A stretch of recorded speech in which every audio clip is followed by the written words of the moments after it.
Just imagine. You wake up one morning and decide, you know what? I won't brush my teeth for an entire month. At first, it feels like nothing changes. Your mouth just tastes a little weird. But as days go by, things start to get nasty.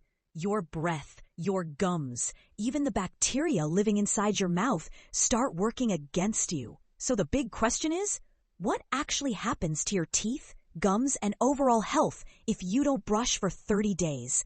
In this videocast, we're gonna break it down step by step. Let's go!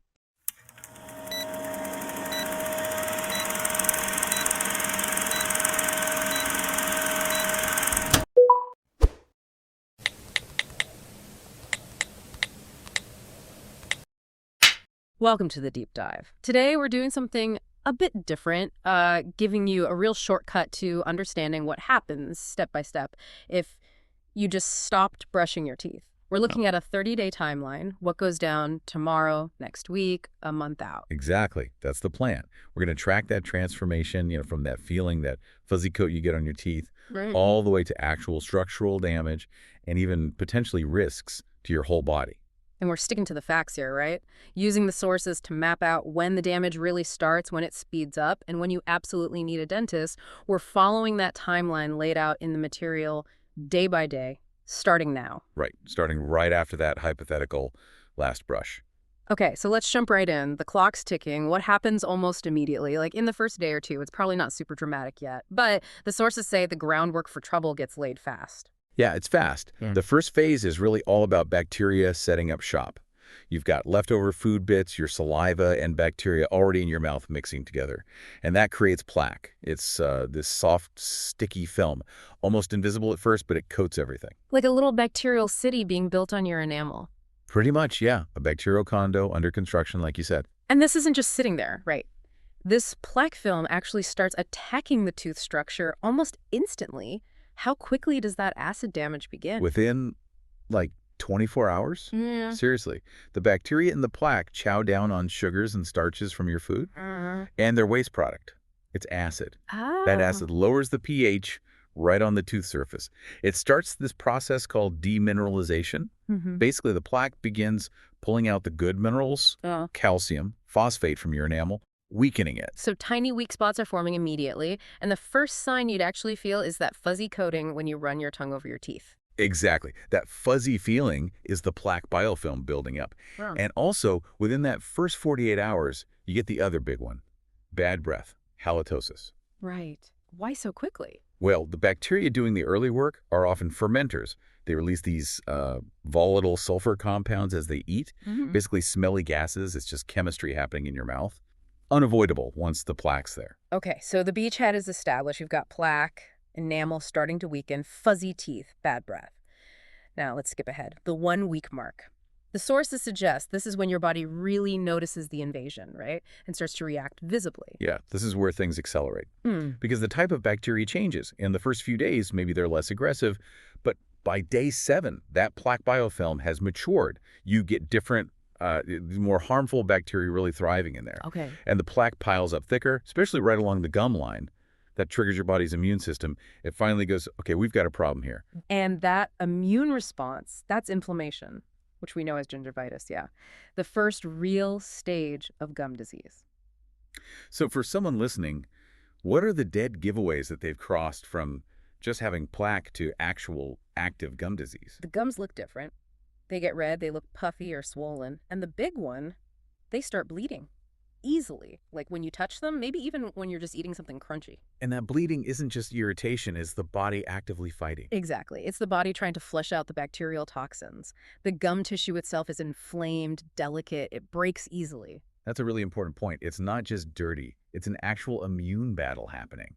And sensitivity also spikes around this time, doesn't it? It does, because that demineralization we talked about, it's continued for a week now. The enamel layer is thinner, less protective, so hot or cold things, they can reach the sensitive layer underneath the dentin much more easily, causes that sharp sort of zinging pain. It's proof that early damage wasn't stopped. Okay, so letting this inflammation just continue.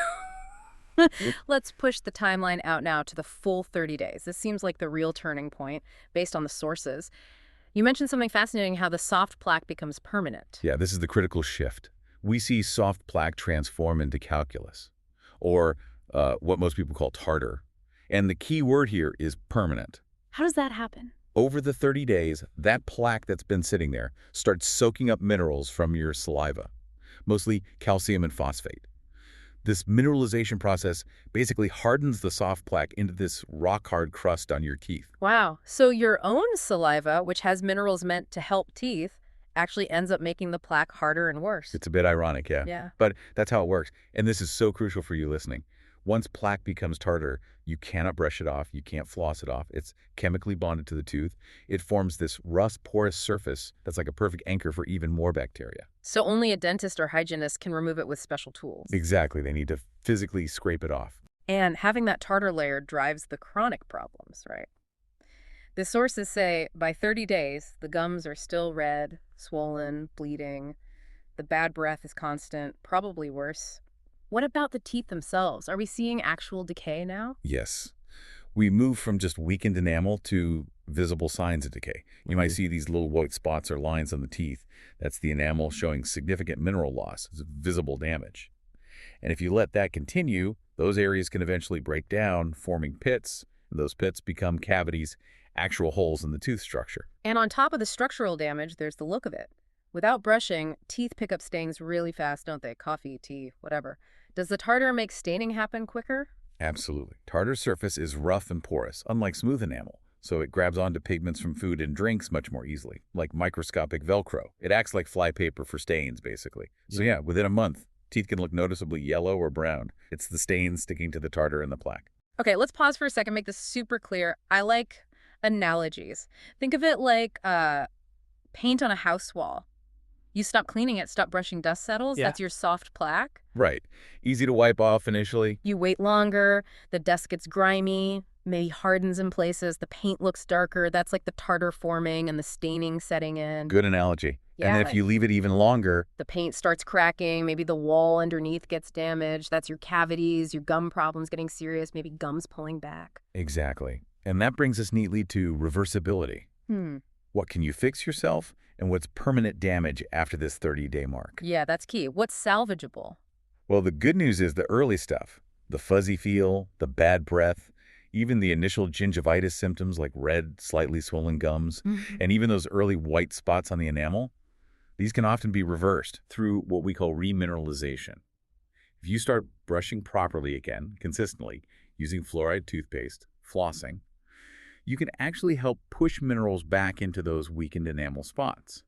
And good hygiene can calm down the gum inflammation. So you can potentially stop gingivitis and early decay in their tracks with dedicated effort. Yes, often you can. Okay. But, and this is the big, but once you've got that hard tartar buildup, that requires professional cleaning. And if the gums have actually receded, pulled away from the tooth root, that doesn't grow back on its own. And deep cavities, those need fillings or other dental work. That damage is permanent without intervention. Okay, so that leads to a really powerful question. Why should someone listening care that much about, say, gums that are red and bleed a bit, especially if they don't hurt yet? This is where the sources connect the mouth to the rest of the body, right? If we look at the bigger picture, what are the risks beyond just your mouth? This is honestly maybe the most important takeaway. The mouth isn't isolated. Chronic gum inflammation, which is called periodontitis, the stage after gingivitis, it doesn't just stay in the gums. That constant bacterial infection means inflammatory signals, proteins, get released into your bloodstream. You mean specific markers that doctors track? Exactly. Things like C-reactive protein or CRP. When levels of CRP rise because of gum disease, that's a known risk factor for cardiovascular problems, heart disease. And sometimes the actual bacteria from your gums can get into the bloodstream too. That's called bacteremia. And there's evidence suggesting these traveling bacteria might contribute to plaque buildup in your arteries as well. That's actually pretty shocking, to think that skipping a 2-minute routine could eventually trigger an inflammatory response linked to heart health. It really reframes oral hygiene, doesn't it? It's not just cosmetic, it's like basic health defense. It absolutely is. And it's even more critical for people managing other health conditions, like diabetes. The sources talk about a two-way street here. Gum disease can make it harder to control your blood sugar. And poorly controlled blood sugar makes gum disease worse. They feed off each other. So the state of your mouth can actually impact how well you manage diabetes overall. Definitely. It highlights how interconnected everything is. Your oral health can be a window into your systemic health. Okay, so wrapping this all up, the message from the evidence is crystal clear. Preventing this is way, way easier than fixing it. Let's hammer home those essential actions again, the ones that stop this whole 30-day disaster scenario. For sure. Number 1, brush. Twice a day. Use fluoride toothpaste that disrupts the plaque before it calcifies into tartar. 2, clean between your teeth. Every day. Floss, interdental brushes, whatever works for you. So much of the bad stuff starts between the teeth where brushing misses. And 3, if you suspect you've already got tartar, that hard buildup, don't wait. See your dentist or hygienist to get it professionally removed. You can't do it yourself. Right. And the core realization here, the thing to really sit with, is that the tiny, easy-to-ignore stuff, that fuzzy feeling in the first day or two, that's the actual starting point for potentially serious body-wide issues down the line, not just bad breath. That initial neglect basically creates the perfect environment for inflammation that doesn't necessarily stay local. It can affect your whole system. So the final thought for you listening, what small, seemingly minor step, maybe that quick brush or floss you sometimes skip, might actually be letting that first domino fall, impacting your health way beyond just your smile. Something to think about. Thanks for joining us for this deep dive.